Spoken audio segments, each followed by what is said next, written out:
Ne crains pas. Ce mot est écrit 365 fois dans la Bible. Crois-tu que c'est un hasard? Non. Cela nous montre encore que Dieu est au contrôle de toutes choses. Il est omniscient, omniprésent et omnipotent. Dans Romains 11, 36, il est écrit « C'est de lui, par lui et pour lui que sont toutes choses. À lui la gloire, dans tous les siècles. Amen. » Alors, toi qui écoutes ce message, il est bon que tu saches, 365 jours par an, ne crains pas. Ésaïe 41, verset 10. Ne crains rien, car je suis avec toi. Ne promène pas de regard inquiet, car je suis ton Dieu. Je te fortifie, je viens à ton secours, je te soutiens de ma droite triomphante. Tu te dis peut-être en toi-même, 365 jours, c'est beaucoup. Dieu n'a pas le temps pour tout le monde. Voici, il ne sommeille ni ne dort celui qui te garde. Il a créé la terre et tout ce qui s'y trouve en 7 jours. Ésaïe 40, verset 28. Ne sais-tu pas, n'as-tu pas entendu que le Dieu d'éternité, l'Éternel, créateur des bouts de la terre, ne se lasse pas, ne se fatigue pas, on ne sonde pas son intelligence. Psaume 95, verset 4. Il tient dans sa main les profondeurs de la terre, et les sommets des montagnes sont à lui. Dieu est grand, mais sa grandeur nous échappe, le nombre de ses années est impénétrable. Alors, 365 jours pour Dieu, cela n'est rien. À notre échelle, il est infiniment grand. Dieu, du haut de son ciel de gloire, nous sommes infiniment petits, mais dans son cœur, infiniment grand.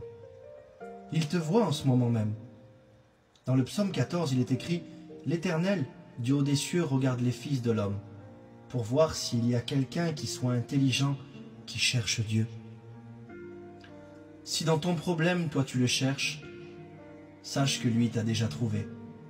Il sonde ton cœur et tes reins. Il connaît tout de toi, tes joies, tes échecs, ton problème.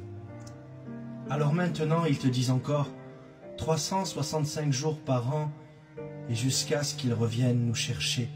Sois fort et combat le bon combat de la foi.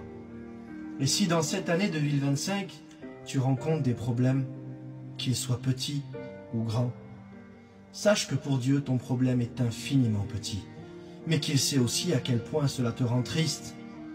Il te comprend, il connaît la souffrance, l'abandon, le rejet, les coups, l'injustice, la mort.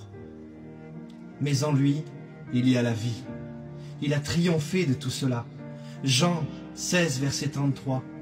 Je vous ai dit ces choses afin que vous ayez la paix en moi.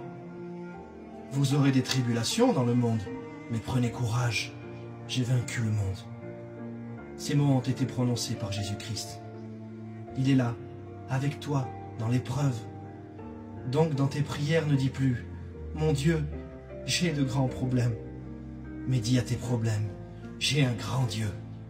Et comme David, je veux pouvoir dire avec foi, dans le psaume 23, verset 4, « Quand je marche dans la vallée de l'ombre de la mort, je ne crains aucun mal, car tu es avec moi. Ta houlette et ton bâton me rassurent. Tu dresses devant moi une table en face de mes adversaires. Tu oins d'huile ma tête et ma coupe déborde. » Le Seigneur te répond avant que tu sois dans la difficulté, car il sait tout d'avance. Jérémie 29, verset 11. « Car je connais les projets que j'ai formés sur vous, dit l'Éternel, projets de paix et non de malheur, afin de vous donner un avenir et de l'espérance. » Conclusion, il te dit pour chaque jour à l'avance, avant, pendant et après que ton problème soit, ne crains pas.